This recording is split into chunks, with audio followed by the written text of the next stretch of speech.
Where's the Natalia Trip ever taken? You've stumbled into another nostalgic void. Drifting, searching with your rose-colored glasses. Fear not. What An Oddcast is here to guide you. With hosts Jared Minikheim, Anthony Denny, Michael Kennedy. Ken Humphreys, Channel 15 Action News. So is the government officially deeming this an accident, a multiple homicide, or possibly an Al-Qaeda terrorist operation? Al-Qaeda? Yes. I wouldn't know. I just got it. Read the words! Shit happens. Welcome back to What An Oddcast / a Jokey Has Bath Times crossover episode. It's episode 332, and I've never wanted a segue more in my entire goddamn life. I'm your Tremaine Maverick. I was more of a Spy Kids kid. I'm the brown one on Refney. This movie lied to me. I'm Jared Minikheim, aka Jokey Pants. Not only did it lie to you, it tried to systematically sell you a segue. And there were so many segues. There's just so much. Before we get into it, I need to mention a podcast that I sometimes frequent when I used to listen to podcasts. And the podcast is called Cautionary Tales with Tim Hartford. And there's an episode specifically talking about the secrecy and launch that was the segue that South Park parodied with Mr. Garrison's invention to beat the TSA or whatever. And he talks about how all these rich investors and everyone thought this new form of transportation was going to be the greatest thing in the world. And they signed NDAs and it came out and it was a fucking segue. And I swear to God that this movie came out soon after the segues were introduced, and they were really trying to get us to buy a Segway. I have no reason to buy a Segway. Stop trying to get me to buy a Segway. It makes it more fun. And it even talks about, and in that podcast even talks about they really dropped the fucking ball on this one because they were expensive, and it was just a scooter. It wasn't even that fast. Scooter. It's just a scooter. Barely even scoots. Just a scooter. Also, real quick, you can either watch this movie, which I will get to in a second, or you can watch season 3, episode 15 of Johnny Test, which they do this entire plot in 13 minutes instead of 95. And there's a talking dog. One of them won't make you go crazy. Well, one of them has the best episode afterwards, which is fucking wacky races. I had the misfortune of watching this on Amazon Prime instead of Tubi, because I was like, oh, there's no ads on Amazon Prime. That way I could, won't have any breaks. Want the ads. Yeah, I wanted the ads. Yeah, want the ads. This movie it was just pure shit. I told Jared, typically when we do these movies for him, I have to watch them at 1.5 speed to power through.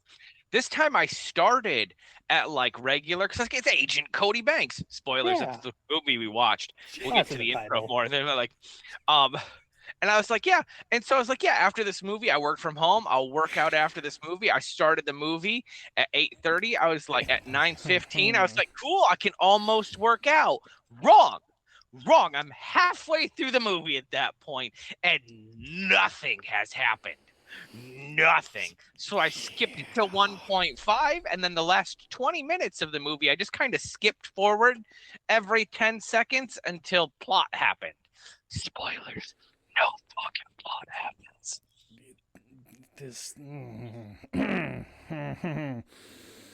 So yeah, we're doing the crossover.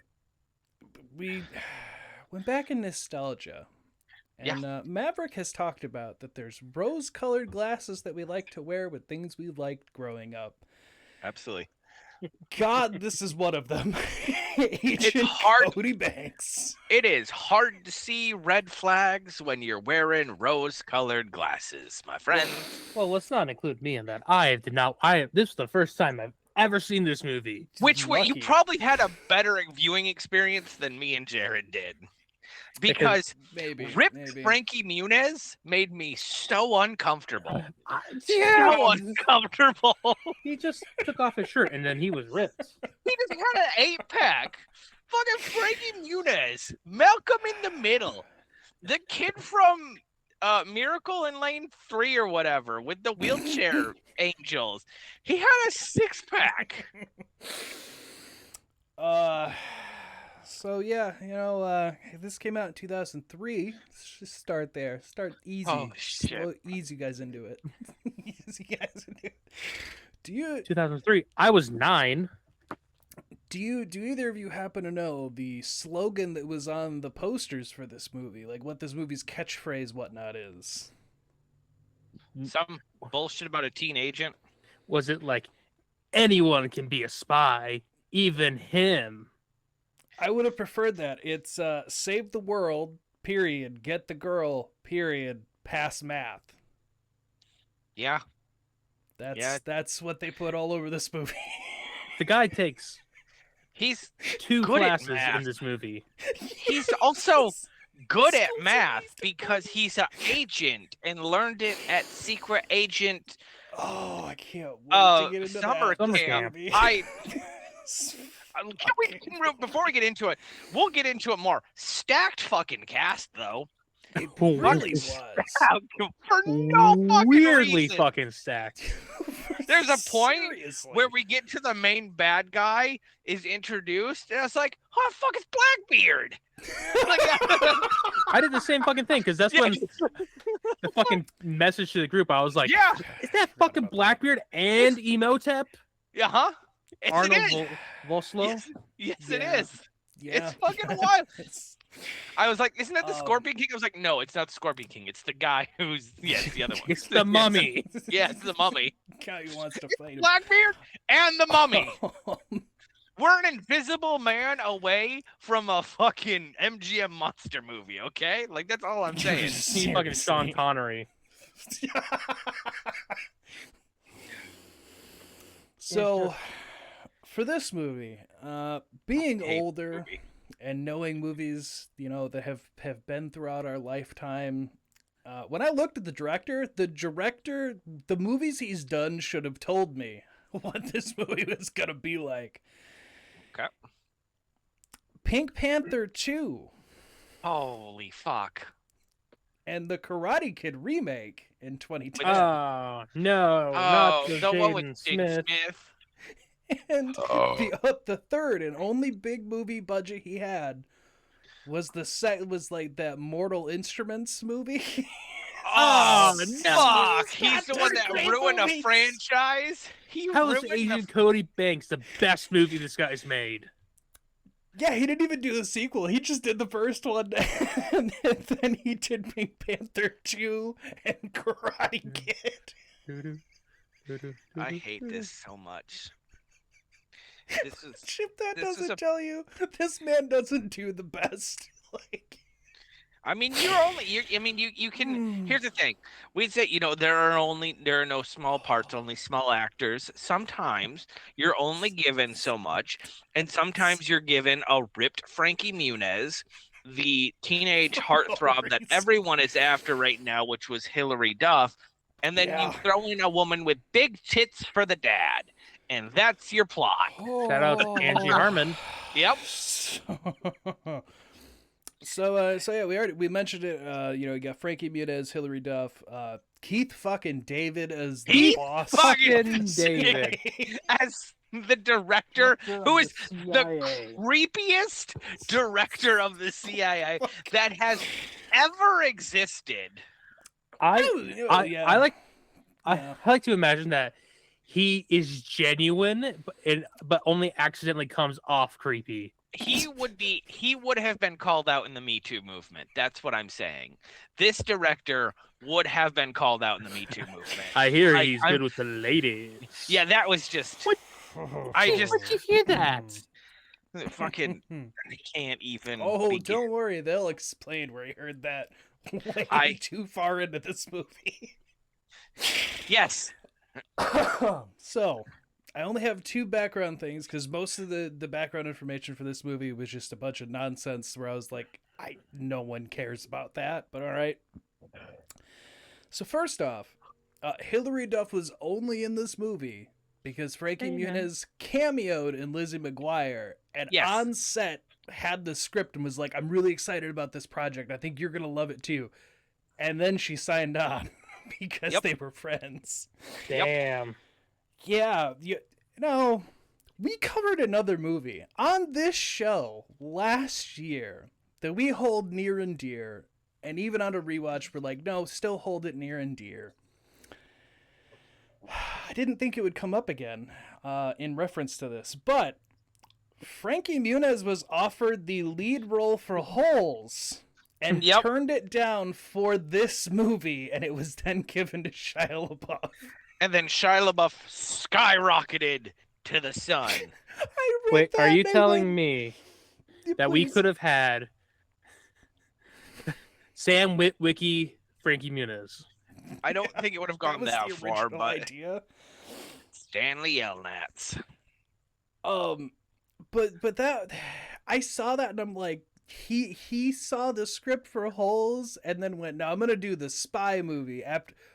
How do you read this? Because after watching this, it's like, how did you read this script and go, that's the better movie? That'll be more fun and whatnot. You have to remember, Holes was a book first. Holes and was a book. Spy Kids kind of had a chokehold on us. So, like, I get why. Like, I get why. True.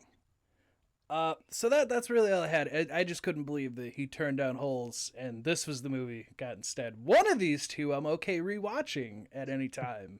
It's not this one. It's Holes. Spoiler alert. Go back and watch that episode we did. We had a whole Quentin Tarantino's Django's in that universe. We had a whole fun time doing that movie. Yep. Imagine Frankie Muniz rapping. No. I wonder if he would have gotten into fast cars if he wasn't in this one with letting him drive the super fancy car. Oh my god, one. Yeah. Is this the reason why that Frankie Muniz got brain damage? It might be. All those explosions and the micro nanobots, it's fine. So let's get into Agent Cody Banks. Yeah. Which I would like to let you know, on Rotten Tomatoes, it has a 38 tomato meter. Okay. And a 32 popcorn meter. Sure. Yeah, so not a good movie. I believe that in its entirety. This movie had potential. It just, the person who wrote this, my God, you shouldn't have been able to write a kids movie. So we open this movie.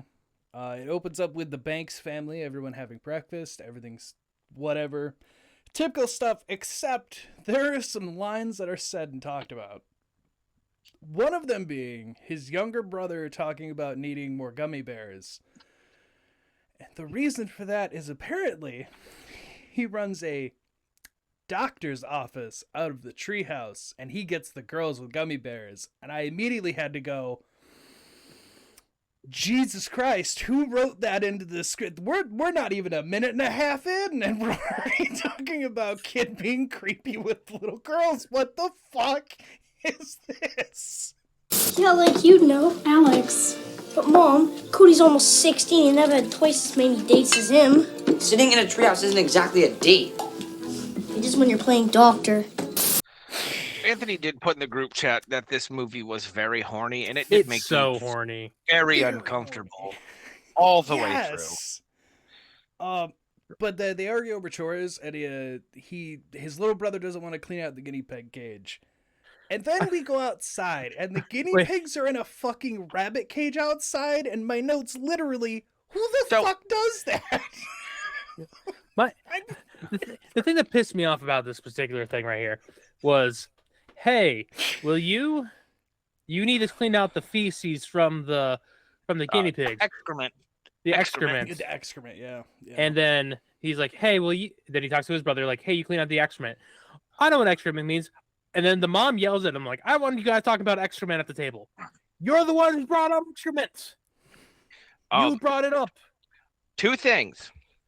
One, I said at the beginning of the podcast, why is he so ripped? He doesn't need to be this ripped. Why? Yeah, what is Frankie Muniz training for that he he's- needs to be this ripped?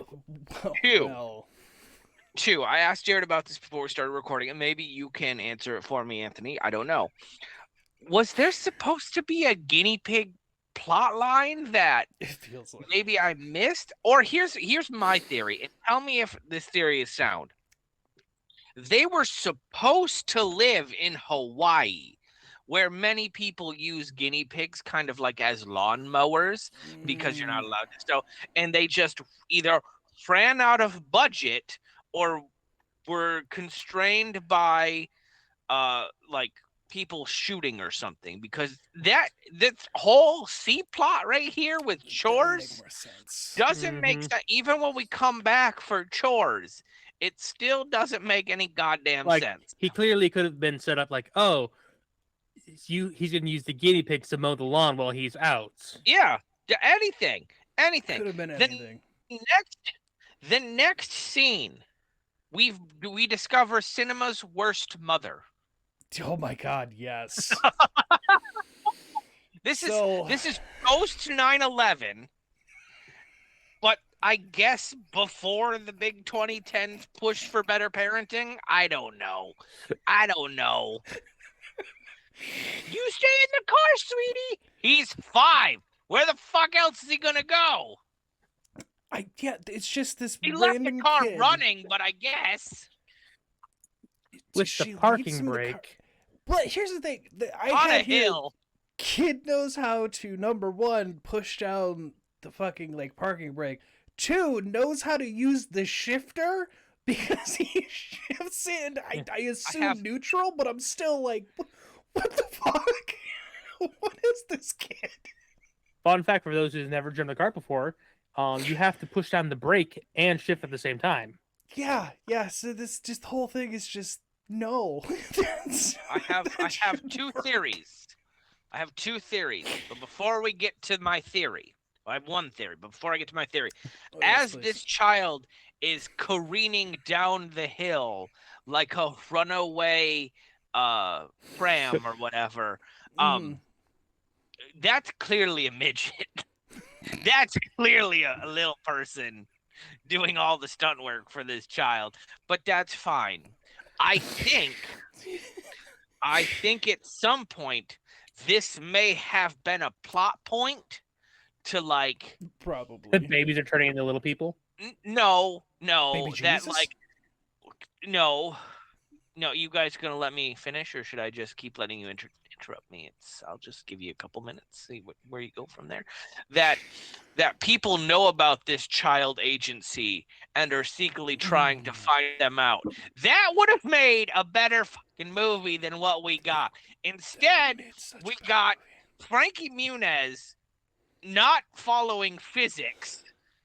Like, Let me tell you about another thing that pissed me off. yeah. Oh please. So Frankie Muniz is going to be the hero and stop this car going down. So he decides to skate up to it and grab it from the top while on his skateboard. Yep. Going down, skateboard going downhill. Car go downhill with skateboard. You're not gonna stop skate. You're not gonna stop car by holding it. There's also maximum velocity downhill that I don't think the weight of a small child on a skateboard is going to catch up to a careening car. No way in hell. I'm not a math genius like apparently Cody Banks is, who can break physics. But I'm pretty sure you can't catch a car careening no matter how much you pump your little leg to increase the speed of your A little skateboard. Also, your skateboard should have shattered. The wheels were going way too fast. They would have cracked. I'm not a skater, and I fucking know that. I even had the note of when he gets in front of the car and he's just like brake grinding the back of the skateboard, and I'm like, 100% he just ate shit, and that skateboard's not existent. He died. He's dead. He died during that scene. The rest of the movie is a dream in heaven. The only thing that makes sense. Hilary Duff. Where he gets to date Hilary Duff and has a hot handler. God. Every 12-year-old's dream at this point. Also, I forgot to mention it, but there's a great scene when Cody Banks wakes up and where he just punches. Yeah, that was weird. The only time he ever punches the air, he's like, punch. Also, this scene of him careening down down the hill trying to catch the car went on about 2 minutes too long. I stopped caring. It just 30 seconds in and it just kept on. How big is that fucking hill? Huh? Biggest hill in America. Well, don't you know? Is Seattle known for its hilly terrain? Yeah, see that the Seattle thing throws me off because I'm like, this is San Francisco. This isn't. It is 100% San Francisco. When in the future, when they pull up the map of all the kids, and he's in fucking Seattle, I'm like. And they have San Francisco on the map. Right there, someone else. Yeah, absolutely. Also, I gotta say, so after this going too long, there's this spot where Cody Banks does get into the car, flips a bitch, pulls the parking brake. As an oncoming train is coming on, you see like the car get hit by the train and sparks, and then you see a straight on image of the fucking car, no damage at all. None whatsoever. So my also, what fucking year is that car? We're in 2003, and that car looks like it's from the fucking 80s. So I even had my notes here that he jumps in through the sunroof and he pulls the handbrake, and I went, first of all, you should be paralyzed from the absolute whiplash the top half of your body just caused. The kid is dead. The kid should have died so long ago. The kid should have been blown into the window.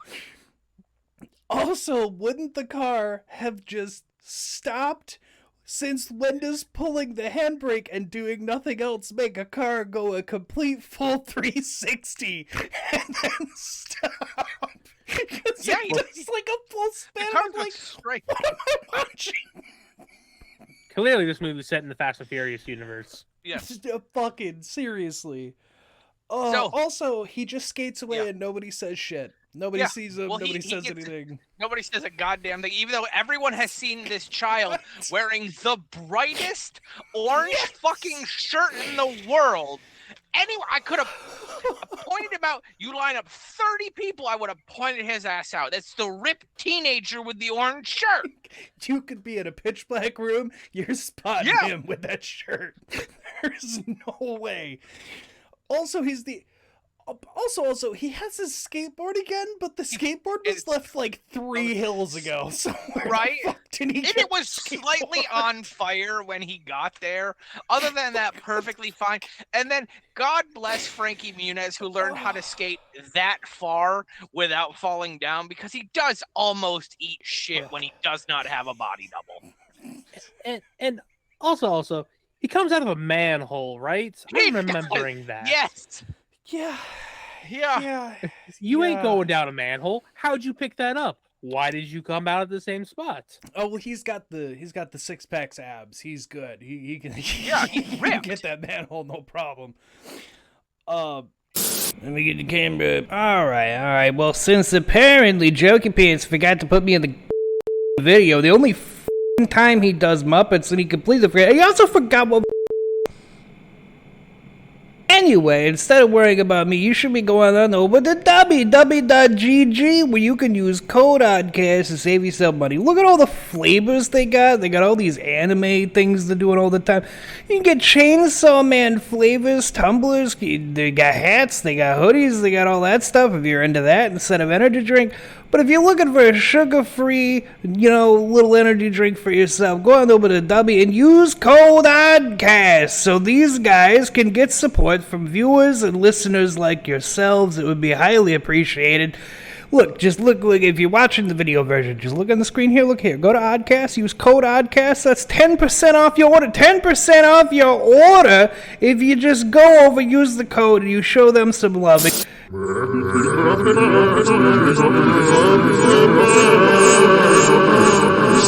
But we cut from that and we get, as my notes have it, nanotech with a question mark. Was this movie ahead of the curve in 2003? I don't know. This is the only note I have here is, oh my God, it's Blackbeard. And I gotta say, it bothered me the whole movie. Yeah. Is he doing brown face? No, he's just naturally that tan, I think. Okay, because I didn't know his complexion of Ian McShane. Ian McShane? Shane? I do Yeah, believe. Ian McShane. And I'm just like, is he naturally that dark, or did he tan up for this movie? He tanned up for it, but if you remember from Pirates of the Caribbean, he's much darker in that movie. So he goes through phases. Yeah. Okay. He is also another vaguely brown man that can play these parts. Because like in John Wick, when he's at the Continental, right? He's I didn't even think about that. Yeah, he's also there. Yeah. I do have some notes when we meet our villains. Because Vosloo here, who played Emotab, what the fuck is with the cut throat? Like, he has his throat is just cut and stitched, and I'm like, did that recently happen? What is with this design choice? Also, pinstripe haircut? What the fuck? What? It's the symbol of Eris or whatever. I will say, Ian McShane in this movie, perfect bad guy. Great. He's like a perfect villain. If you take one thing away from this movie, he's a great fucking villain. He's very, very good at what he does. Yep. Also, he gives the scientist the unrealistic goal of, you need to reprogram the nanobots in 10 days. That thing that took you a lifetime to make. I'm like, right? Movie Your plot's gonna do this, isn't studies. it? Also, I like the scientist who got funded by these men. He's like, oh yeah, these nanobots they'll eat the petroleum out of the water and make it super safe. Do great and things. Then the first thing the person says when they picks up the vial, he goes, can he eat anything else? Yeah. Immediately, that's like, okay, this guy's a villain. This guy's clearly evil. He's going to try to use this to eat people. He's not going to catch on to that for way too long. Does he eat anything else? No, actually. Can only eat petroleum. Thank you.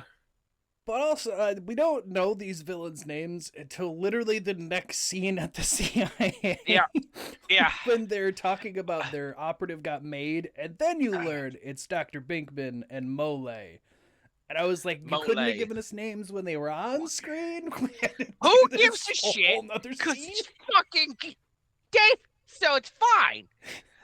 Segways going on in the background, zooming past. Segues at the CIA. Big chair, big table in the middle of fucking nowhere with like general and random person and random person and random person. They just keep fucking doing it. We need monsters. Yeah. You think of monsters fucking versus aliens, where it's fucking the crazy ass guy like, don't worry, I got a plan.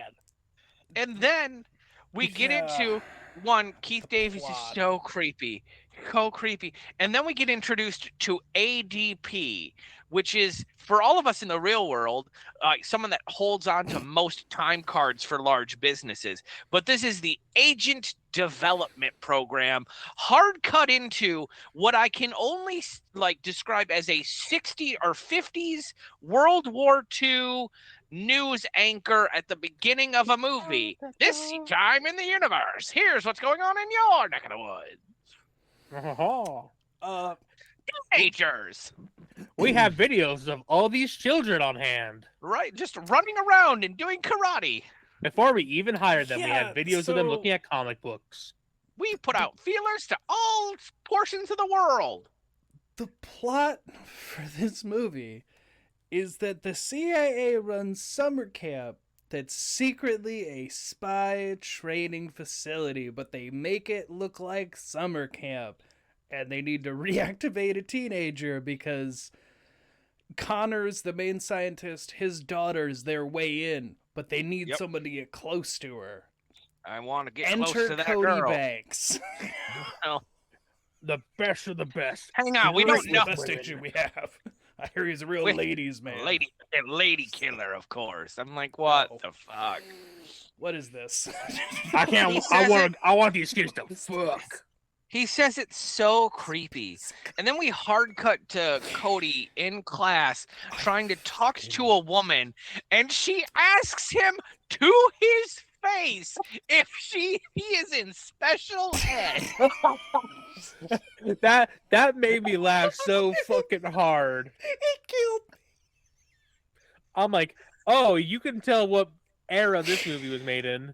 They used that a couple more times in this movie. So it's Once like, by good someone will say God. later. Oh, fuck. But yeah, we immediately see he's not a lady killer at all. Can't talk Not to at all. girls. Cannot talk to women. But then the next sequence of fucking events, I zoned out for a minute after that. I swear I special blacked ed out. joke. But So it's we like gym class. It's not. It's an actual locker game. room. It's a locker room actual assume. base basketball game. And Okay. this Fuck. but there must have been a scene that was missed because I like think so. that's not how gym works. You don't wear uniforms like basketball uniforms in a gym class. This is after a game to where we meet our yes, Anthony. In middle school, we had gym uniforms that we had to wear in Sure. Las Vegas. I'm not saying they're not gym uniforms. I'm saying this is full out basketball jersey game attire. Like Yes. which again Which is where I was very confused. fine, yeah. There had to be a missing scene somewhere Fucking where we has to meet. be. We do not meet this person. I guess we have met this person, but we bring in a very attractive, big boobed lady. Oh, yeah. Who I'm going. Sorry, go ahead. Go ahead. No, go ahead. Who walks into a locker room full of children? Thank Who you. walks into Yes. a men's locker, and the children start whistling and catcalling her. And one of them wants her to see his dick. Yeah, she takes a towel from a child who has underwear on, apparently, which is So- still weird. Can I just add for all of you at home, if you're listening to the audio version, let me let me set the mood for you. So when she walks in, she's wearing a red leather jacket that's not fully buttoned up and It's will not be bustier. fully buttoned up almost Ever. fucking Ever. We always see tits. But when she walks in, they play "It's So Hot in Here," and I went, Oh "Who God. the fuck edited I this forgot movie?"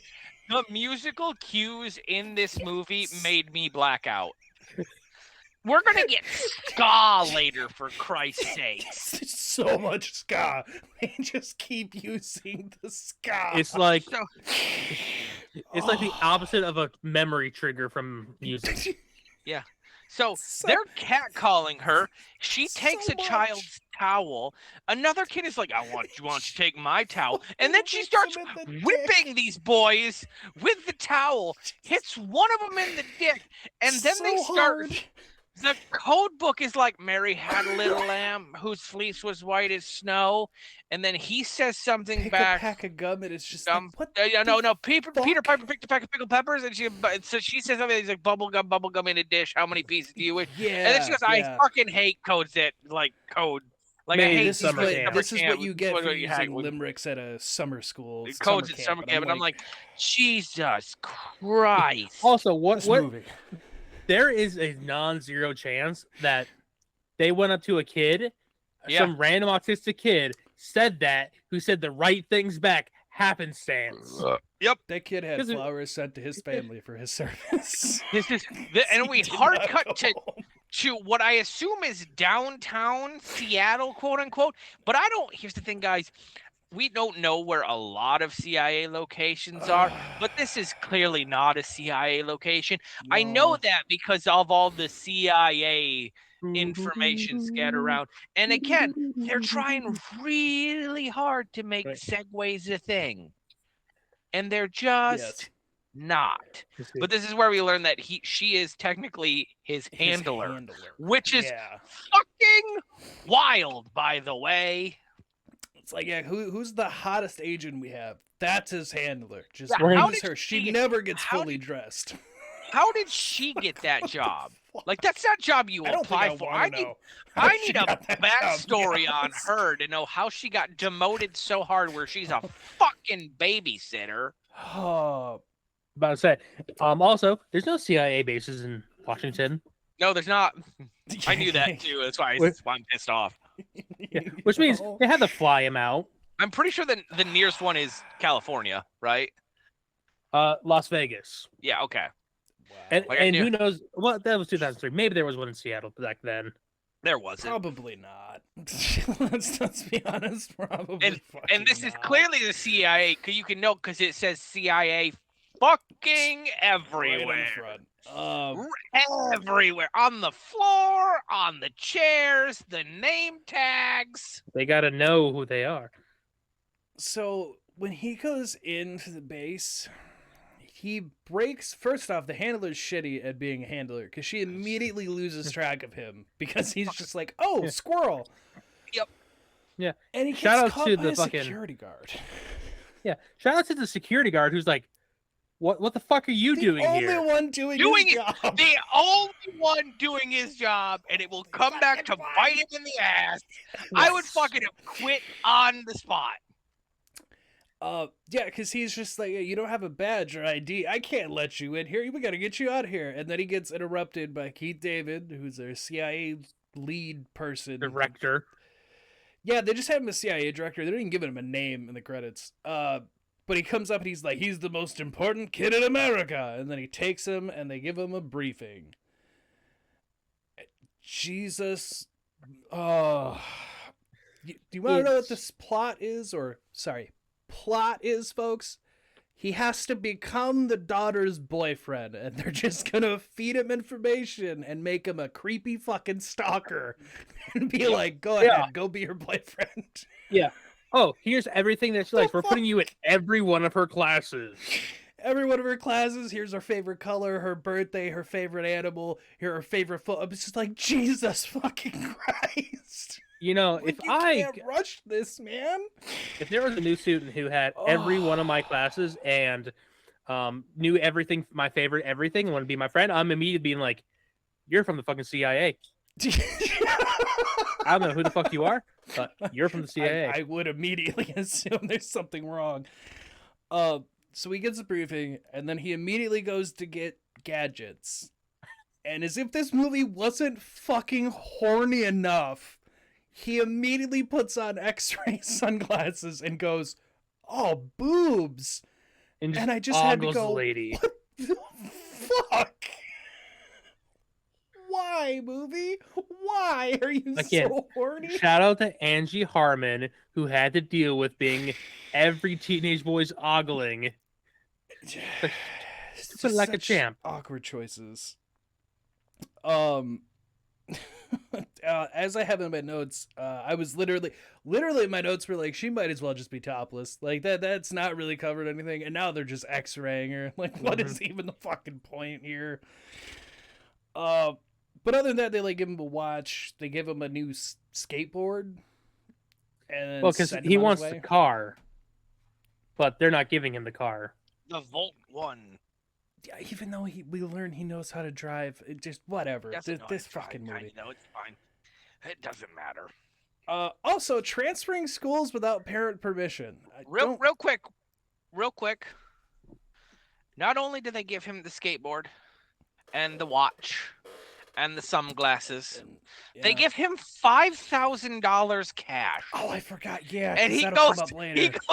he goes, what do I do with this? He's like, I don't know. And the guy with the scientist goes like, I don't know what, like, buy stuff with it, like whatever It's kids the do. greatest line. Like, amazing. It made me laugh so fucking hard that this adult makes so much money and is just constantly in his lab. He doesn't know what regular people use money for. What am I supposed to do with this?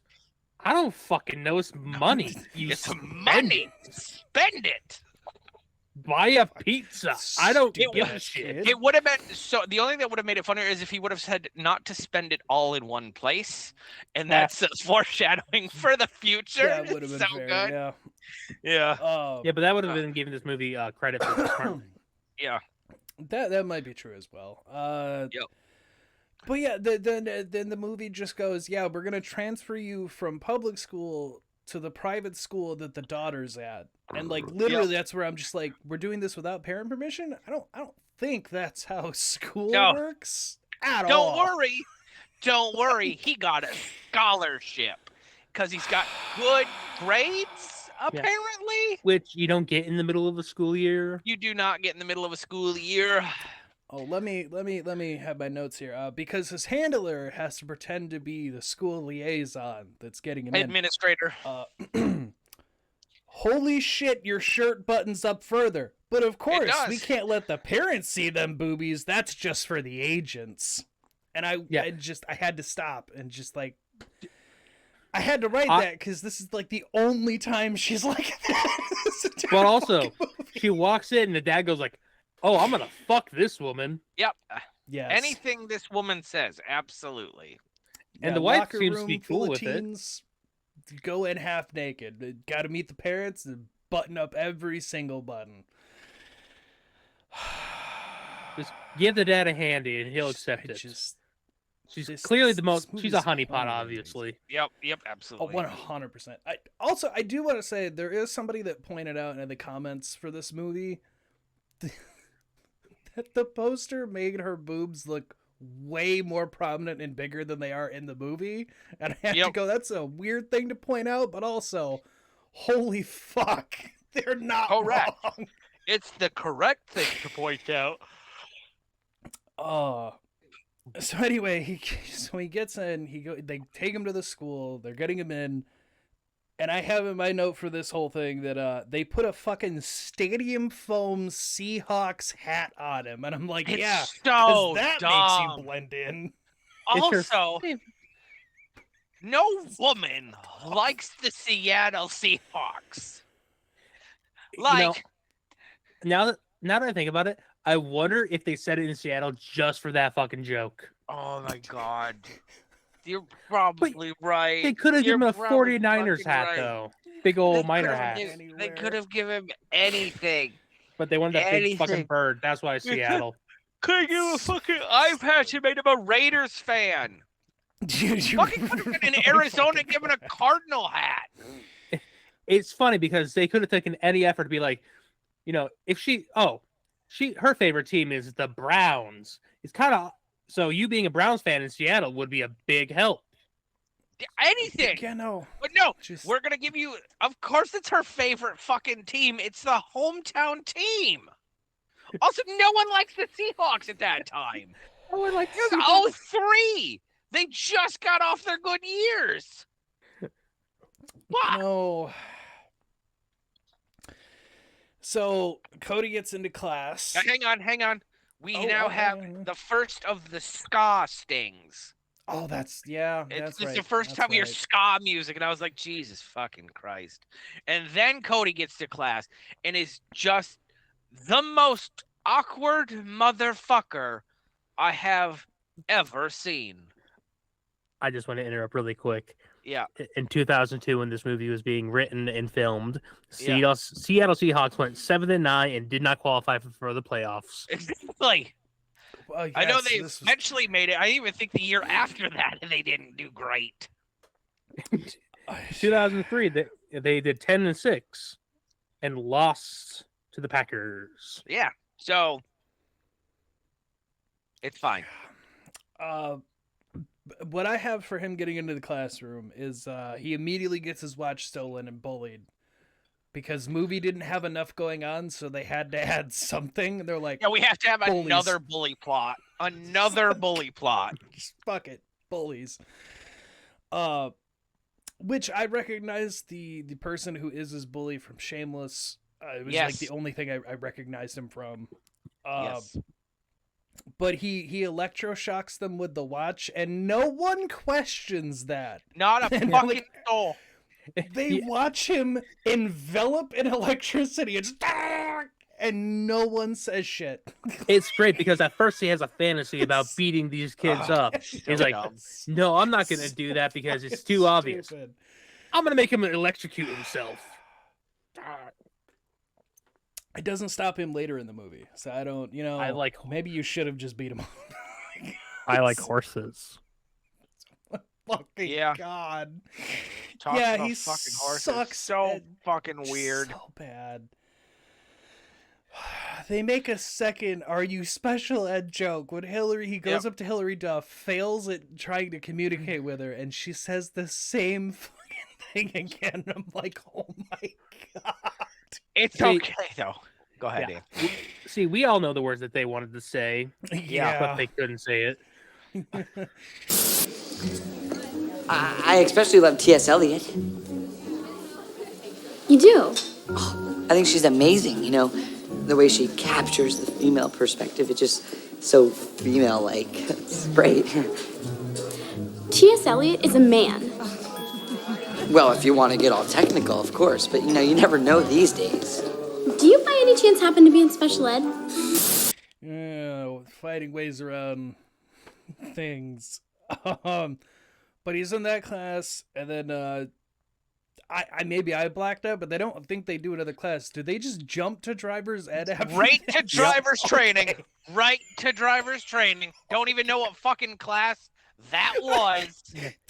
I also had the note of wait, driver's ed is a class? What kind of school is this? I thought that was like an after school kind of thing. Just a main class. It's a class you can sign up for. Because she said, "Oh, I signed up for this because I want to drive." So we're about to get the best. Here's the thing: this movie is very inconsistent with many things, except for this racist caricature of a Chinese man. This is the only thing, and we'll get to it. But she basically fails immediately. He gets in the driver's seat, cuts his emergency brake, and then goes on what I can only assume is the best driving music that is ever had. And we really get it hard because there's another musical ska sting. And the Chinese driver man, the teacher, is truly throwing up and vomiting, and then when he gets out of the car, he actually has vomit on his chin and his clothes, and it's the only consistent thing in this entire fucking movie. Good on them. And I have to say, the teacher's in the right. Yeah, Hillary absolutely. Duff should not have passed. She hit so many 100%. people. Frankie Muniz should not have passed. My note was literally, holy fucking shit, stereotypical Asian teacher. What the fuck is this movie doing? Can't even they're even making him have a bad Chinese accent. Yes, and that might just be this man. And if it is, I 100% apologize if he was just an extra they pulled in on that day that didn't have a great grasp of the English language. But if this is him doing a bit, it's so racist, man. So it's so racist. Mr. Yip. Yep. That's the bad name too. Worse. Sang Chang, Yeah. who's known for 2012, Romeo Must Die, Agent Cody Banks, and Shanghai Noon, where he plays Pei Pei's father. Okay, so it's very possible. Yeah, it's he very might. possible. Which honestly makes it kind of worse because that means they just pulled him because he doesn't have the best accent. Yeah. So it's bad all the way around, but that's fine. So but he does the fucking putting the car on the fucking rail to then go on two wheels. I do like how the hubcap falls off. Which also had the note of he brakes and the car stops, and I'm like, you're on two wheels. You're also steering in the like you see the car about to flip because it should flip the way you are steering and braking on two wheels. It should not fall flat again. Mm-hmm. Yes. But it doesn't matter because the other agents come in and they're just like, he's getting a license. End of story. Oh yeah, that's funny. Which also, I know they were putting him in every class. God. But they could have just not put him in this voluntary class and said that he already had a license. Yes, they could have. They could have printed him a license. But then he'd miss opportunities to connect with his target. Yeah. Which he does connect. She has a great time until her friends tell her that she didn't. Yeah, until her friends tell her she was she's a victim. In danger. This is where his handler comes in and be like, you need to work better at this. And he goes like, listen, I'm working, give me time. And then they're like, plus I have homework and chores and all this shit. And she goes, don't worry about that. We're handling all that for you, remember? Yeah. Which that needed to be discussed immediately. Because if this kid was a real thing, of course his homework would be done. We've all seen Venture Bros. We know what they would do. Yeah. Exactly. So while they're having that discussion, I want all of you listening to just put in your mind, they're fighting. Like they're doing practice fighting. Oh yeah, they're sparring. And and you may be saying, well, how does the scene end? Well, I'll tell you, she just smothers him with her tits, and then it just cuts to, all right, we're gonna take care of all that stuff for you. And I went, no. Frankie Muniz had the day of his life. He just got a face full of something that he was not ready for. We then jump cut to agents like seriously deep cleaning the house while they're having a conversation about like what he needs to do next, how he needs to do next. My favorite bit of this entire movie is he passes off the dog to like go for a walk to like talk to this person. The dog pisses on the dude's shoe. That's not the part I'm like about. Frankie Muniz hops out the back of the van. The guy says he pooped twice and tries to hand him the shit bags. And Frankie does not take the shit bag, takes the dog, and the guy tucks the shit bags into his inner jacket pocket. I died at this. Pooped twice is the best line in this entire fucking movie.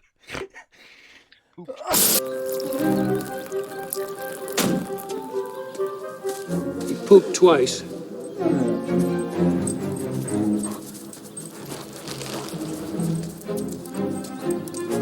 It wasn't even gone that long. I was gone 5 minutes and the dog pooped twice. Holy shit. But also when he goes into the van, well, actually, first off, when the parents come home early and they talk to him, they tell him he'd make a great janitor because the house is so clean. This doesn't work out. You make someone a great janitor. I mean, hey, you gotta says that skill. Like it's like in Johnny Test when they realize how good Johnny is at sweeping. Oh yeah, that's so true. The curling scholarship. Yep. Like sometimes you just gotta. If you come home and your house is immaculate, you'd be like, "You're born to be a cleaner, kid. Go clean." Also, how dare you invoke Johnny Test before I do, you fucking asshole. Then we are 5 lines away from me going on a tangent, you piece of shit. You absolute monster. Took it right out from underneath you. You fucking stole my valor, you fucking asshole. Stolen valor. Talking about Johnny Test. Anyway, yeah, that's how I have. You guys can talk about the next couple scenes. It's so stupid. The last thing with that is after he talks with the van, you have the dog shit thing. There's they're all sardine in the van, and somebody farts, and I'm like, there's the capper. That's what we were missing. Yeah, that's missing a '90s fart joke. Absolutely. And the best part is that they want him to call her, which one never got her number. Yeah. Never once. Never once. Got her number. Other than I looked it up in the phone book, real creepy. Like, yeah, that's what worse. that? 2, Why are you making him do it now when there's going to be a bunch of people all sweaty, all going in the background? Like, Yep. What the fuck? This next sequence of events, oh my god, I'm already More crying 'cause I segues! just can't. Yeah, More the CIA segues. director. This is where he's just like, so you're not really a ladies' man, are you? He's like, well, no. He's like, well, why did you say you have multiple girlfriends? Multiple girls. I'm like, what the fuck do you, what? And he's like, well, it's summer camp. Everyone just says whatever at summer camp. I mean, Yep. you know. Correct. Yeah. That's true. Kids, you exaggerate all the time. You You're like, embellish. yeah. You don't know her. She's from Canada. Exactly. One moment, folks. I have a message from Paul.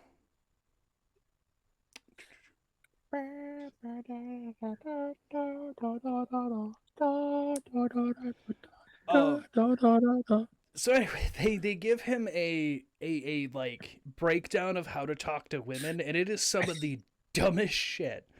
It is the worst breakdown ever.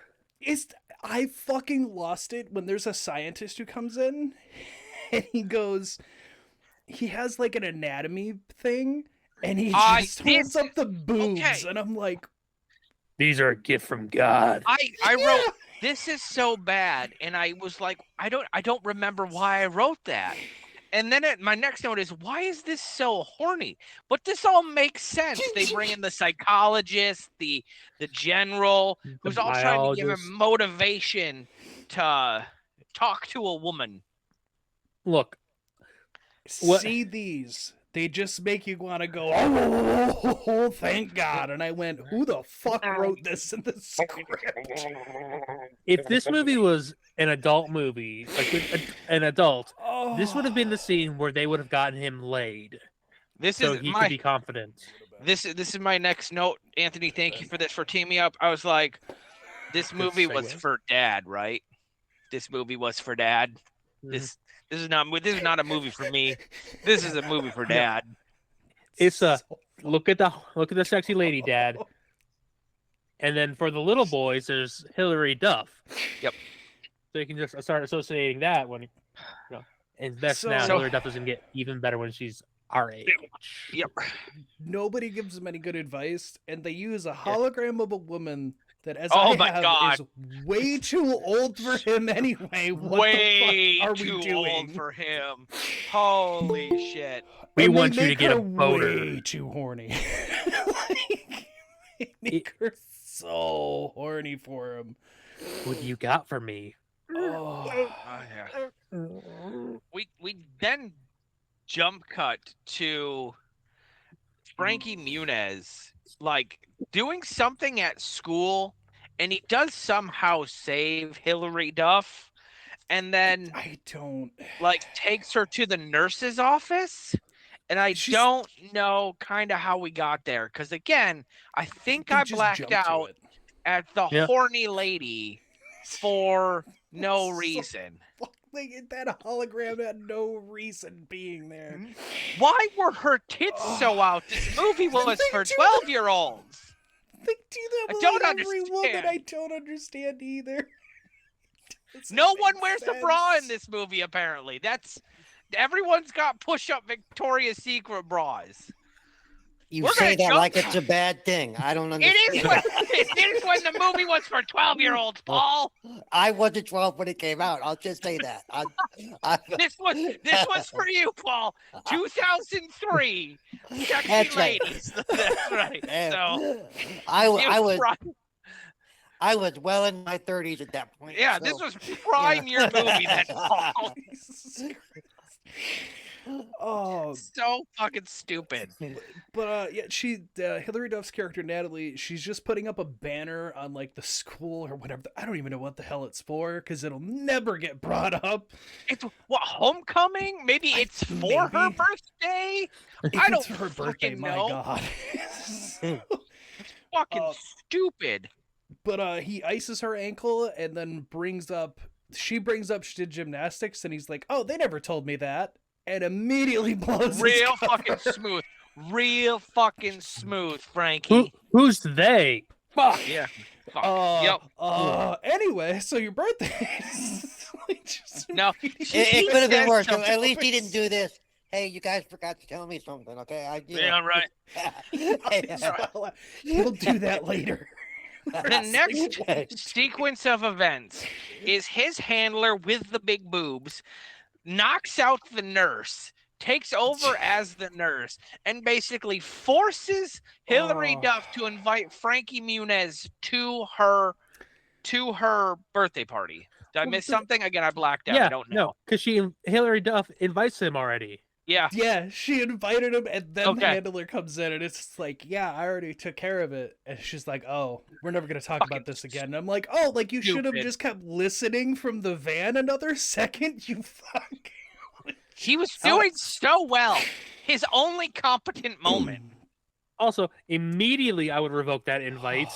Yeah. If a random adult says, oh, it's almost your birthday. You have a birthday party? Invite him to your birthday party. I'd be like, no. Actually, done. No. Actually, you know what? I uninvite you now. Actually, now that I think about it. I cannot stress this enough. I'm about to go on a 5-minute tangent about a cartoon. Shit. But before we do that, one, we get ready for this party. He is in a tuxedo, and I'm pretty sure that's the Corvette that the big boobed lady lets him drive, but I don't know. I think it is. It's fine. He gets excited and knows how to drive, and he pulls up to this birthday party and is immediately scanning the guards because they got guns and they're inspecting his car. There's no fucking parking at this place. There's a Volkswagen Beetle, another car, something. There's no clear parking at fucking all, and there's definitely not a valet, even though there should have been. My only real note when he gets to the party here is immediately when he gets through the gate, he immediately x-rays women and we see bra panties. And then they go, no, parental lock, we're going to blur all that. And I went, what the fuck are we doing, movie? You had that the whole time. The whole time. So they just let Agent Cody Banks look at the you let agent's tip just for the ha-ha. Now, this is the birthday party. And here comes my tangent. But before my tangent, I have a pre-tangent. I'm curious. Right. This is the birthday party, right? And so we get there and everything is fine. We are 45 minutes into this fucking movie. Yep. We still have 45 the countdown timer on my Tubi app is like, oh no, you still got like 55 minutes. I was like, well, like 10 minutes, that's probably credits, so that's fine. But that still means 45 minutes. There's an episode of a cartoon that I mentioned at the beginning, and the cartoon is Johnny Test's Canadian-American cartoon that I hold near and dear to my heart. They did an episode like this, and they did the whole fucking story in 13 minutes, and I am at minute 45. Now, I'm going to run you guys through that episode. It won't take 30 minutes. There are two secret agents known in Johnny Test. There's Agent Black, who's a white man, and an Agent White, who's a black man. It's funny, haha. They need Johnny's help with his talking dog, Dookie, yes, Dookie, to be secret agents because they need to infiltrate the evil mastermind's lair because they think that the evil mastermind is building missiles made of bentonite in his secret facility that is also located apparently at his house, which is also in this movie. Johnny and Dookie are like, yeah, we'll do that because we want super spy gadgets. Plus, his daughter's kind of hot. Not really, but it's a cartoon, so it's fine.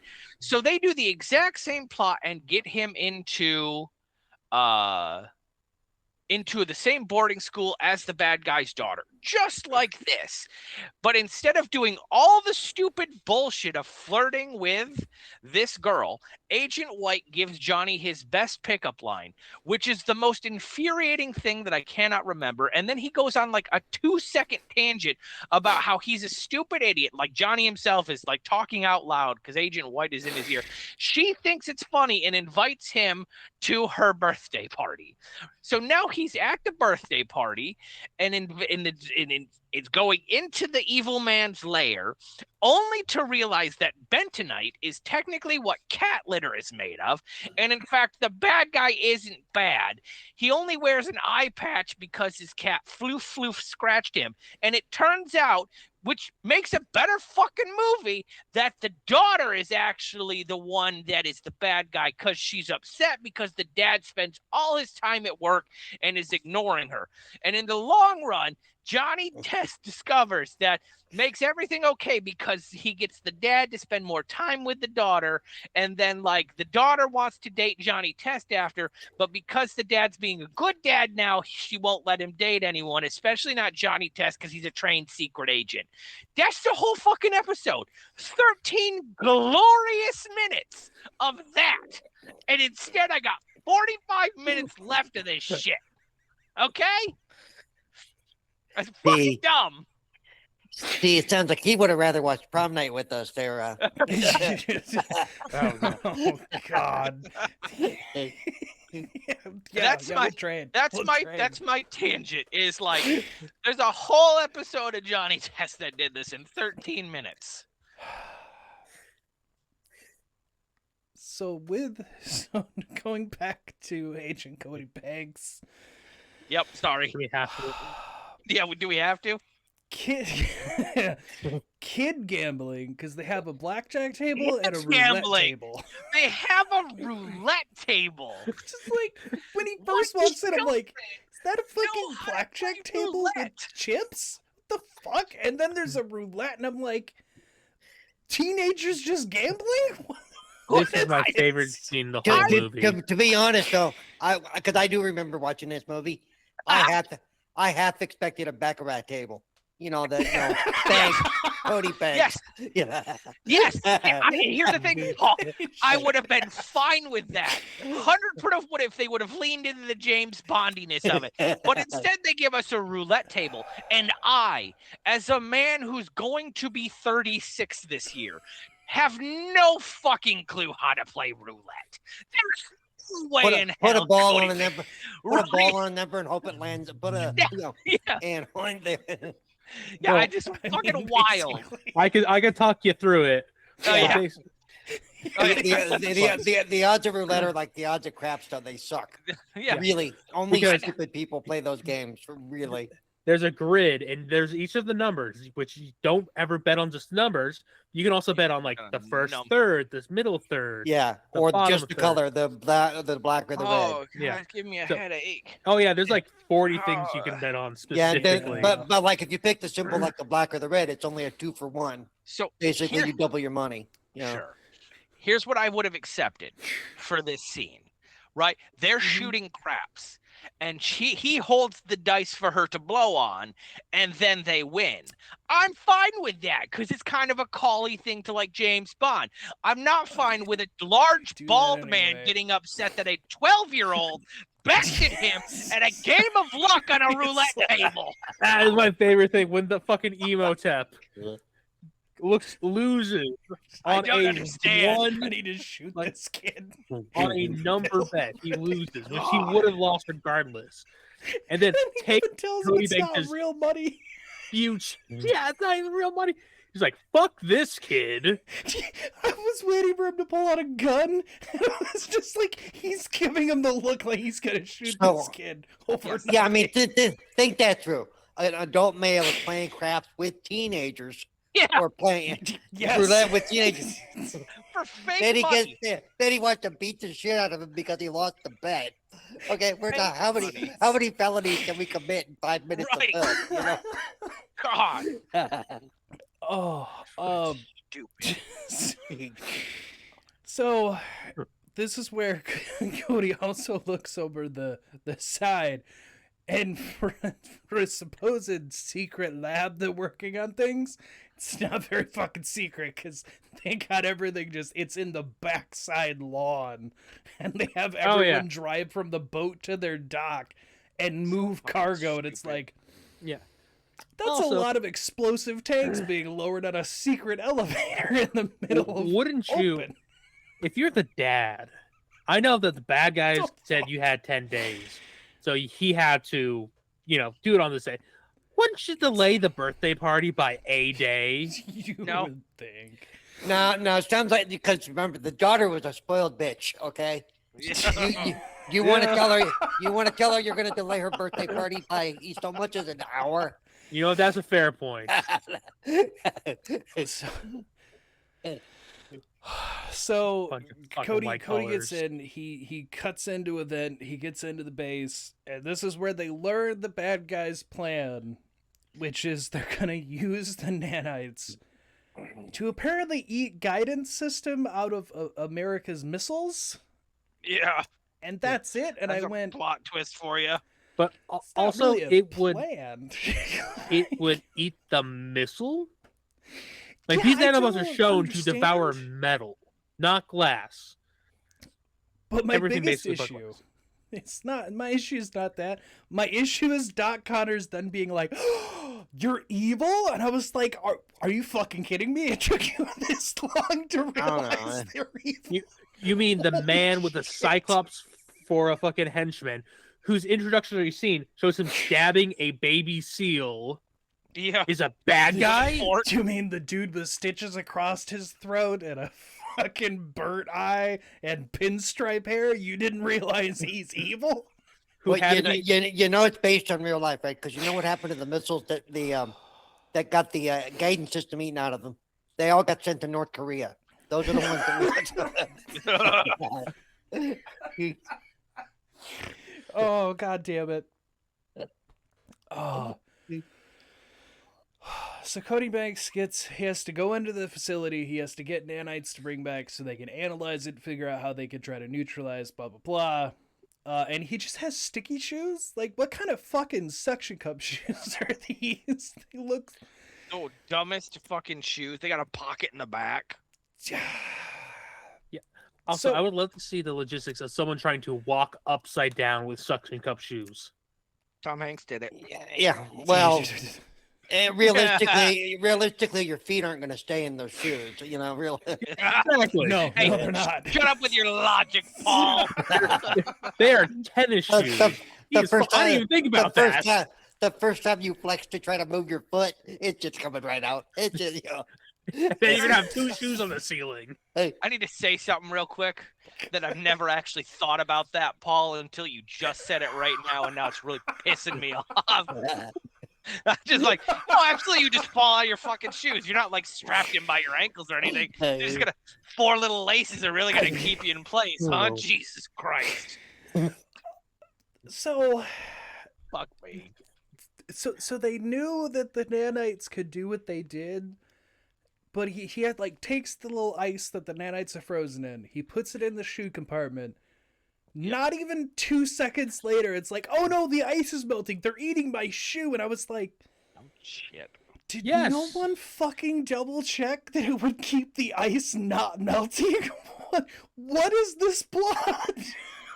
Get a sample if you can of the very heat sensitive things and put it in your shoe. You're one of your hottest parts of your body. What are we doing here, movie? Yeah. But somehow it doesn't eat his foot. He does manage to get away, and I just stopped questioning at that point. Yeah, absolutely. But he throws the shoe in his car, and then the bullies come back, because that bully plot point's still there, and they still don't like him. For no reason. And then he decides to beat up the bullies. For no reason. No, there's a reason. Remember, because bullies always pick on the smallest guy, and Frankie Moon has always been a small guy. So, yeah. Fair. That's fair. Stupid. I don't know. I blacked off somewhere from here. I said he did Mission Impossible car. Yeah, basically. Blew his cover because he fought. Yeah, so which comes up in the literal next scene is about how he blows cover, but after he fights, when he goes back to the car, Foley says this, those moves are straight out of the CIA handbook. He must be an agent. And I went, I'm sorry. You saw someone do like some basic like ninjutsu or what, like just karate. Yeah. Like he could have taken a karate class and known how to kick somebody. He could have been autistic and just like the CIA. No, and also, how'd you get a CIA handbook? I'm pretty sure they don't. Could you just get one off the internet? You just check that out, you know. Right. Library. God damn it, man. But you're right though. Cody's only response could have been, "Hey, I took up classes and I watched The Karate Kid a lot." Okay. No. He blew his cover, and then he's talking to his handler. And he's like, "You stay away from her." He's like, "I didn't ever want this. Like, I filled out like I subscribed to a few spy magazines, and I filled out the bag. I'm like, what the fuck is that? You got like Popular Mechanics, and they're recruiting from the CIA from that? Apparently, He made the mistake in the early days of the internet, posting that he liked Moonraker. Yeah, right. Moonraker. Fucking wild Paul. Clearly, only children who are geniuses know how to use the computer. Yeah, Right. yeah. So, also, it must have been a real slow news week because he's the front headline news is that he beat up his bullies. I'm like, It's in the school newspaper Of all Seattle, he's what's there. Yeah, and like, so you had a photographer at your birthday party who was ready to take all those pictures, who sent it and got it published all within 12 hours. Yep. And saw a kid beat up bullies and went, "What are they teaching in that school? I don't know. Who says he got it from the school? What are we even talking about?" Hey, it's a private school, you know, whatever. You know. Hey, Exactly. you know, Like, even if they were, it's a private school. They could teach them fucking anything. It's pretty fair. But this is where, he gets told he has to stay away from her, starts an argument. But then it doesn't even matter because Natalie shows up to his house anyway. Like, she stalked him and was like, "Hey, this is where you live, right? I wanted to come say hi." Not a very good secret agent. If it's readily available, you can find out where he lives. Also, that means he didn't use a secret name. Yeah. Yeah, he just went as Cody Banks. I didn't even think about that. Yeah, they didn't even give him a spy name. Nope. Also, they go for pistachio ice cream, and I had to sit there for a minute and like, are there any like young teenagers who would literally go like, "Pistachio ice cream's my favorite"? You might be the only two, because I definitely did not at that age. This is yet another pistachio. This is yet another Johnny Test subplot. Johnny Test and Dookie really like mint chocolate chip ice cream, and So I that would also make really sense. like mint chocolate chip ice cream. But pistachio ice cream is a wild pull for a 13-year-old. 15. I've liked it he since I was a clarifies kid. he's I've liked it 15. since I was a kid, but I'm not a normal kid, so Yeah, you are kind of nutty there, Paul. It's fine. Yeah, I'll show you, nutty. Come here. Yeah.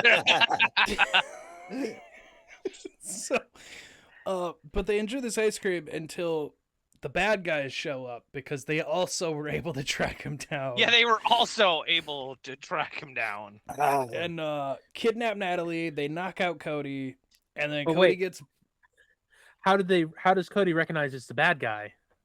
Oh, because they don't fucking hide it. He just looks up to pinstriped hair man with his slit throat fucking thing. Yeah. Yep. Well, he wears a special ring. Oh yeah, But the also- ring. That So gives. fucking dumb. But like, also, if you're gonna kidnap a child, not saying you should kidnap children, bad idea. Can't Don't do use a that. disguise. Can't wear a hat. Then- Nothing. Send someone who looks halfway decent, who's not scary looking. Do what the CIA agent did. Send a big-titted woman. They'll come. Hey, it worked for the CIA, you know.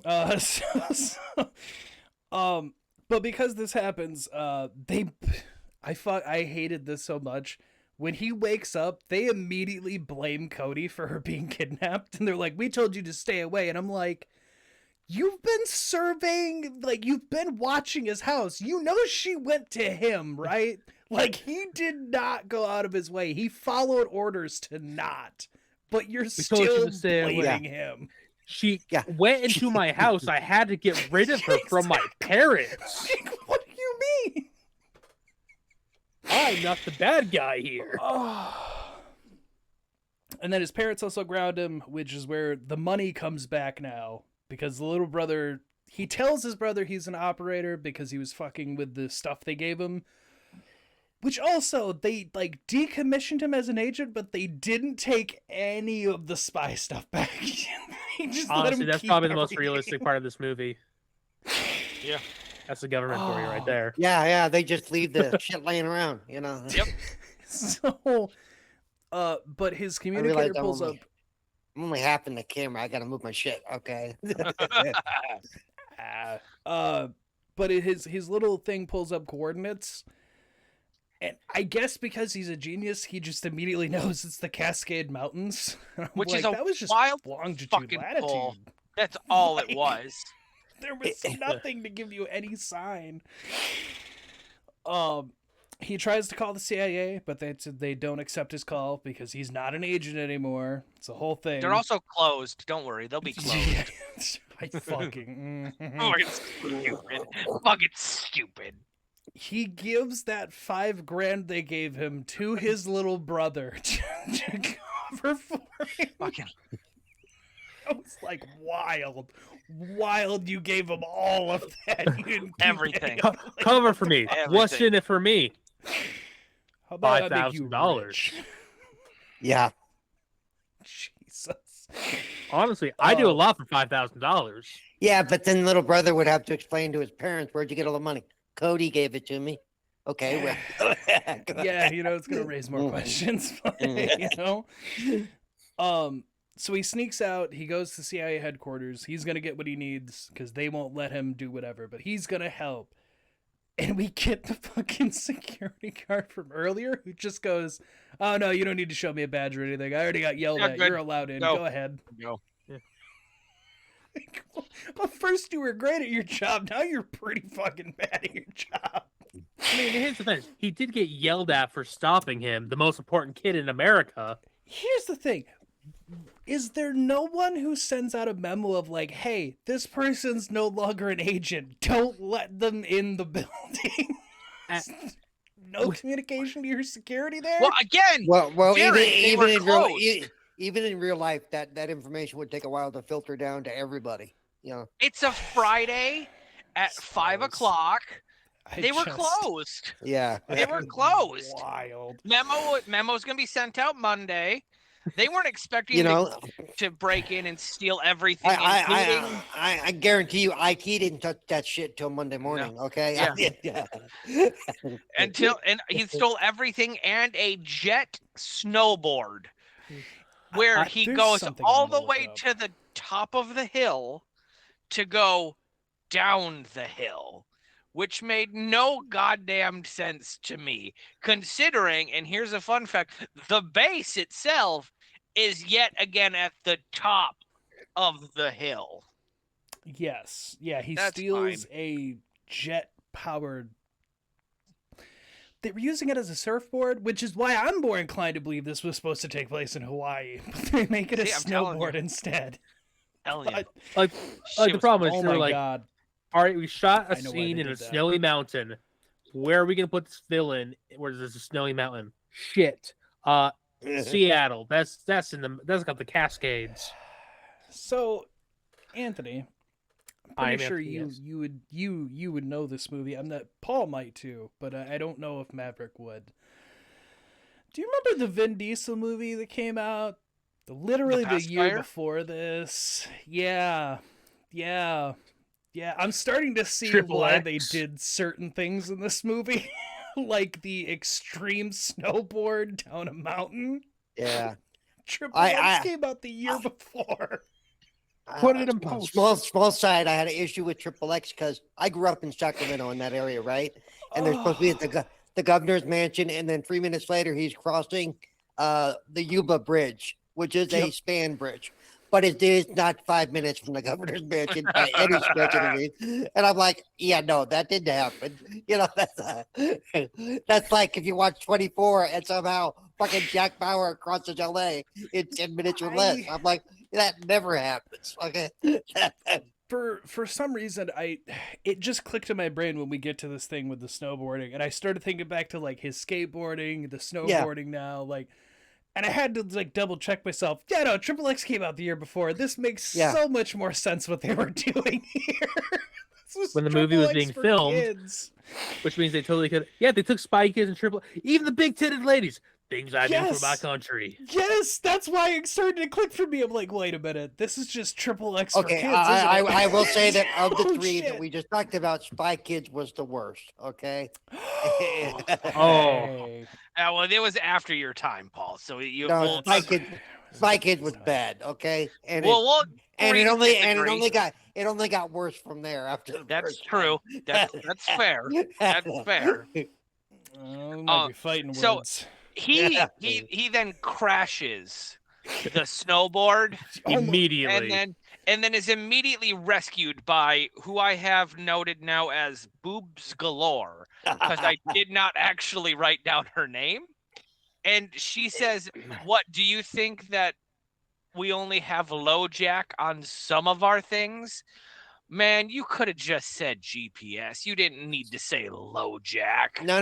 Because back when this movie was made, GPS wasn't really a thing. But low jack was. Well, jack you. And then, go ahead. I just have one note. When he is snowboarding down, there's a moment where he flips. And my immediate note was, oh no, now you're definitely dead, because you were just going like 80 miles an hour and then landed on your back, and I saw you crumple backwards. You are crippled. I got 2 words for you. I got 2 words for you. Sonny Bono. Fair. Like, I saw that and I was like, he didn't get back up after that. There's broken things there. What we get after this is the most buck wild 2 minutes and worst CGI that I have ever seen. She flies in a helipad copter personal aviation device in the worst CG ever. Somehow lands inconspicuously next to the hangar door. As the hangar door is closing, they jump through the door and then hide behind the biggest rock ever that should be nowhere near this hangar. How you gonna have a blind spot in your secret evil lair? That's just a big ass. And also, how can you not have a camera on that when you have a camera constantly pointed at a 13-year-old girl later on? This is my rock. But you skipped one important part about. I didn't. What's that? I didn't. It's not important. Okay. Where Frankie Muniz, Agent Cody Banks, is told to hop on with the girl, and he tries to go face first into tits, and she turns him around. You're right. That is a very important. Very important. I apologize, Anthony. Why? Yes. Fucking because that was horny movie the whole time up to there. Like when she fake fought, like when they did their fighting, and that's how she took him out. Not now. People are watching. We're on camera. God, Jesus Christ. Yeah, this is where we find that this place is a giant facility for nanobots, and it's cold in the mountains, and so it's great. With his handler's suit and just how some of the things in this lab are set up, my only note was. This makes me want to watch a better movie called Austin Powers, because this looks like an Austin Powers secret lab. It does. And now I don't want to finish this movie. Now, this is where Agent Cody Banks finds the girl whose name I forget. I'm going to call her Valerie. It's probably not Valerie. You mean Natalie, the daughter? Thank you, Natalie. I knew it was an Ali, but I wasn't sure which Ali it was. Why is she in other clothing, and why is this the clothing that you provided this 13-year-old girl to wear in the mountains where it's cold? Why is she in fake black leather? Why is in tight black leather as a and this is what you as the bad guy provided this 13-year-old tight black leather Well, he's a clothing. bad guy. Yeah. Yeah. We have to get her. She's in a scantily tank clothed. top for Christ's sake. We have to get her a tank top so she doesn't go out in the cold. Maybe they were gonna fly her out to an island later. I mean, you know, just saying. Yeah. I hate this entire sequence scene here. Yeah. Where Cody walks in. He knows there's a camera above the door. So at first he's talking to her from the door. And then he goes, and he jumps over the bed and hides behind her. And immediately you get the bad guy like, oh, hey, look at that. What was that? Yep. Oh, hey, it's that agent kid. And she Yeah, I goes, got him on you're camera." not going to propose to me, are you? And he's like, no, shut the fuck up. I'm a secret agent, you dumb bitch. There's a camera around. But, you know, I did love that where it's just the villain's watching him on the camera like... I hate it so much because then after like a 5-minute conversation, he pulls her back to the door and he's like, there, now we're off camera. And I'm like, you ran into fucking camera for You have no been seen. reason. You gave yourself away for no reason. It didn't go so well. Group 5 to Yellow Sector. Boss, take a look at this. 5 to Yellow Sector. 0. It's that kid again.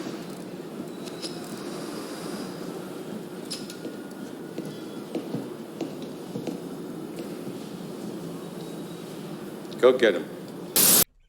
So it's here we learn that the dad's not working fast enough.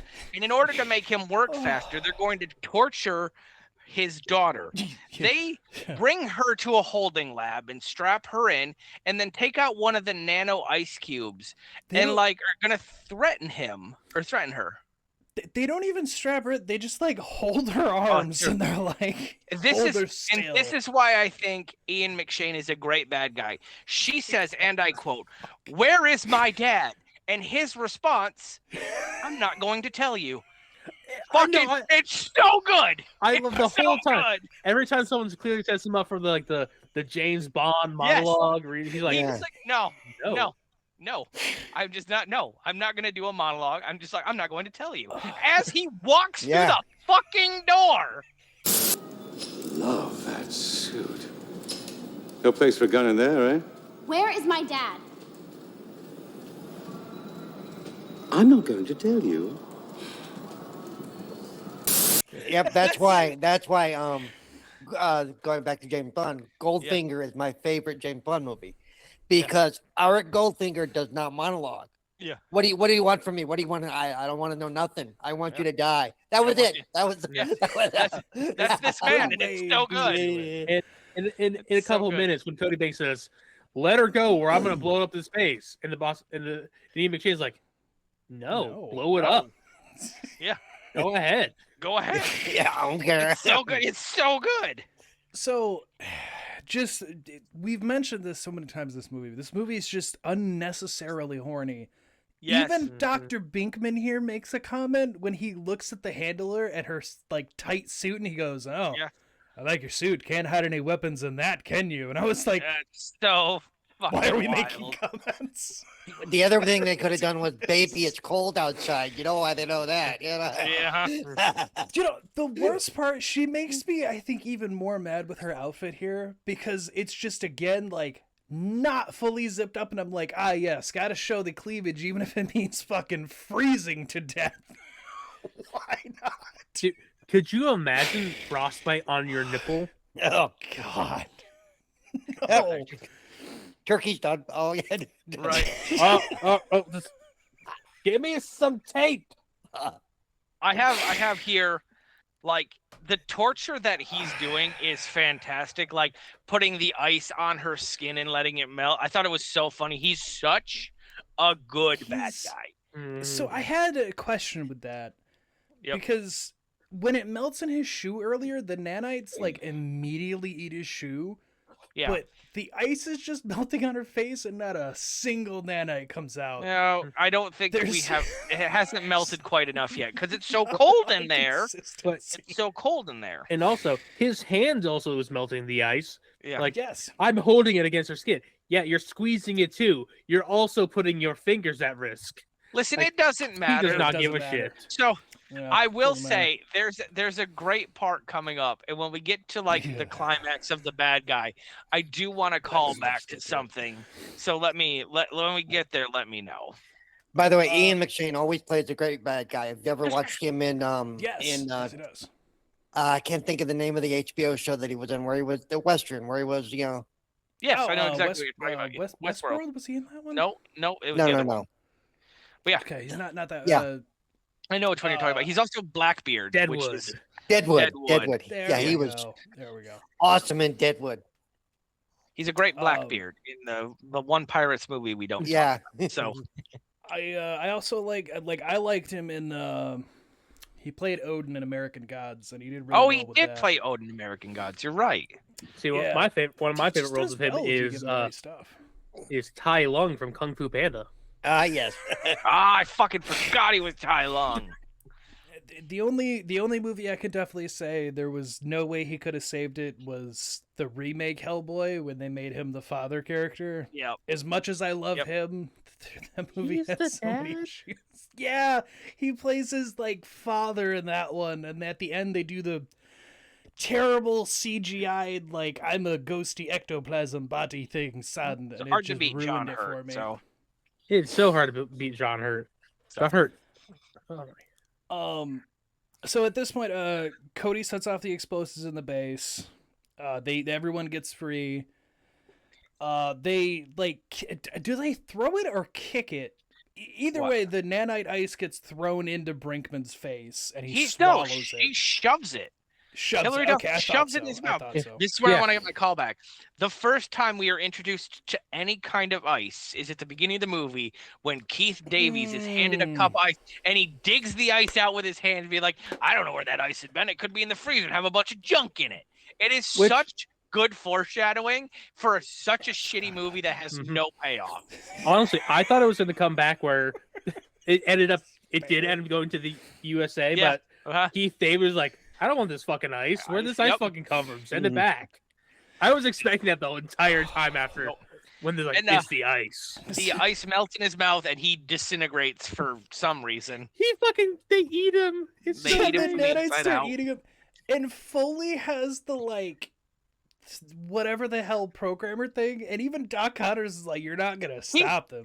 My They're already favorite part programmed. is the minion is trying to reprogram it and the signal is turned slightly away and he turns the responder so it faces him. It's such a good fucking bit.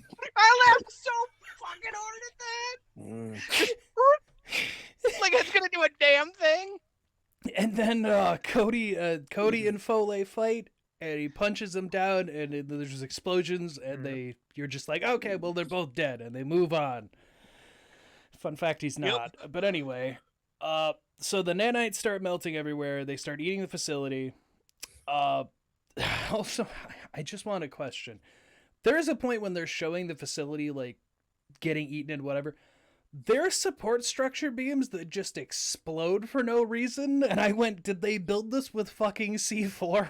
Why are the support structures exploding? Why is everything going off for no reason? Well, if it's like a Bond villain, they had they had self-destruct stuff built into the system. So I would hope so. 'Cause there's things exploding that shouldn't be exploding. Also, it is established that it can't eat glass. They established that way early on. Yeah. They're eating glass. They're eating everything. Make glass walls. Magneto this shit. No. Yeah. This is 100% where I gave up on watching this movie and started skipping at 10-minute or 10-second intervals to see if anything happened. To see if anything happened. So 10 seconds is more forgiving than 10-minute intervals. I just was like, skip. Nothing. Skip. Nothing. Skip.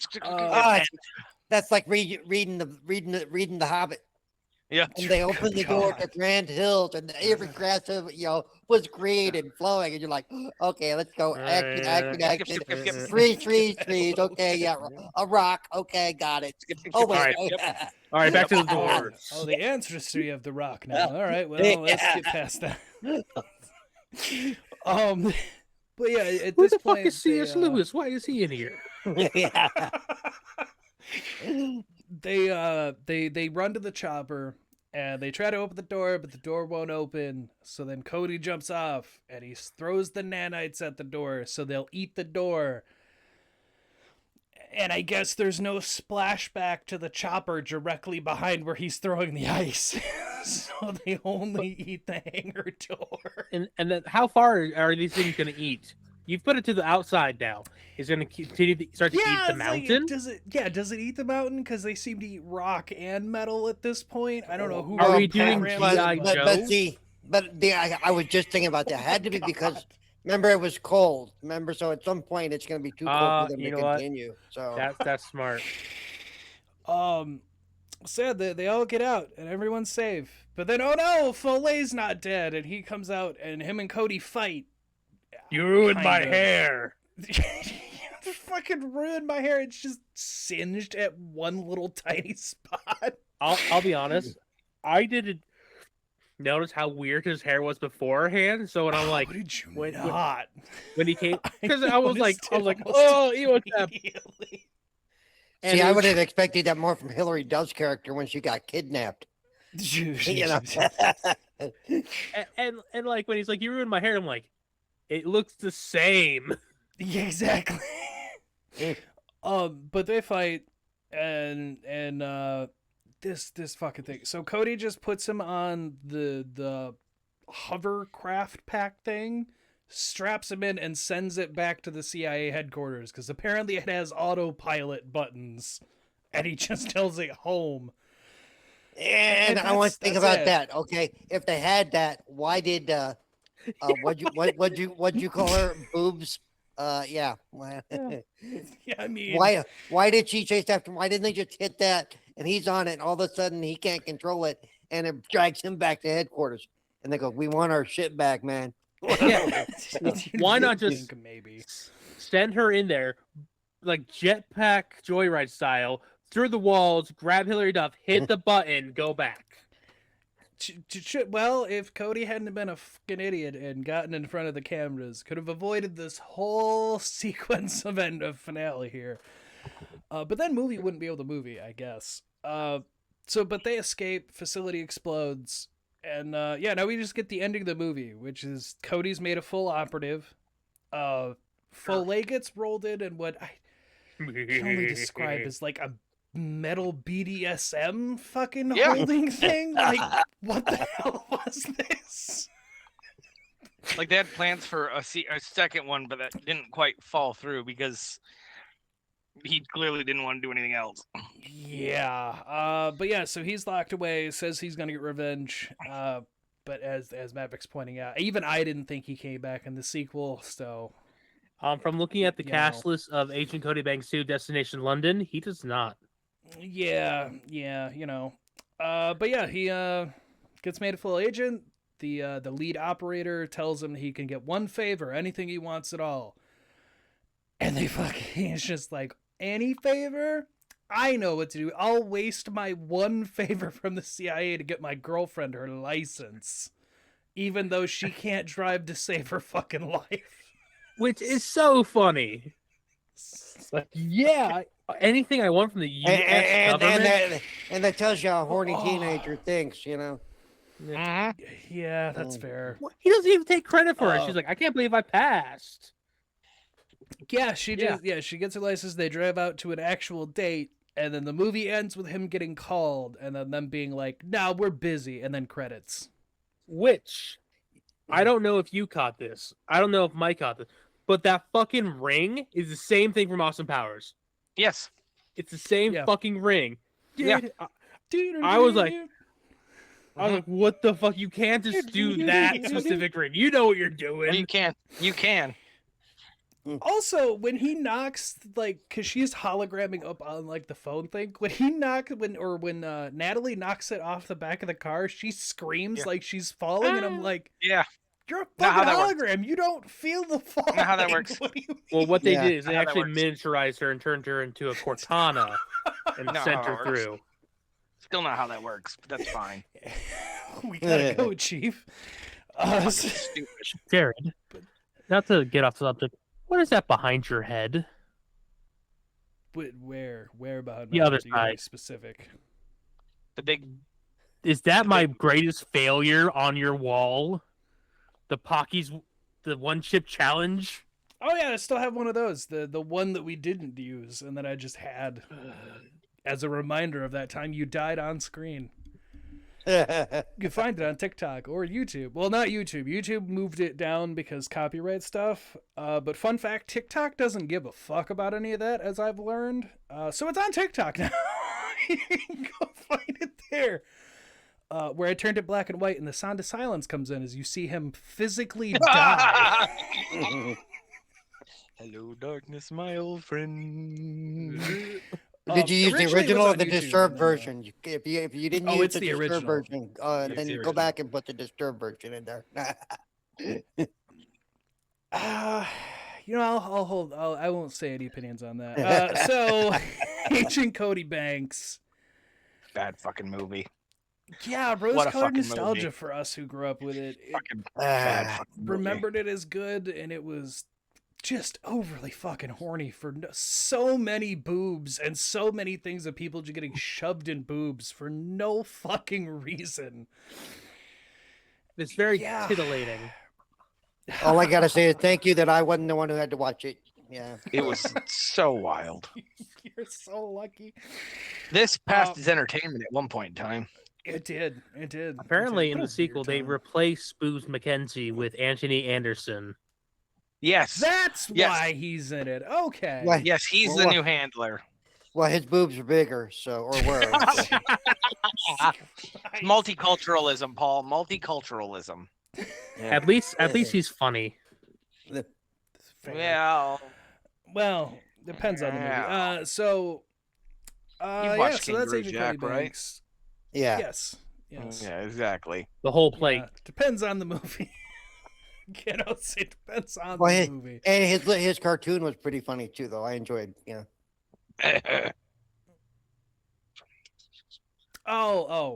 Never mind. Yeah. So that's that movie. This has been What a Bad Taste, a bit of a crossover event. If you're watching this on YouTube, because there will be either the podcast platform version or YouTube will have a video version where we have stuff from the movie like we normally do Bad Taste. So regardless, like, comment, subscribe, leave us whatever you feel about this movie, if you remember it, things of that nature. And catch Bad Taste Season 5 premiere from when this comes out this coming Sunday. And go enjoy that on our YouTube, the Oddcast Network. So,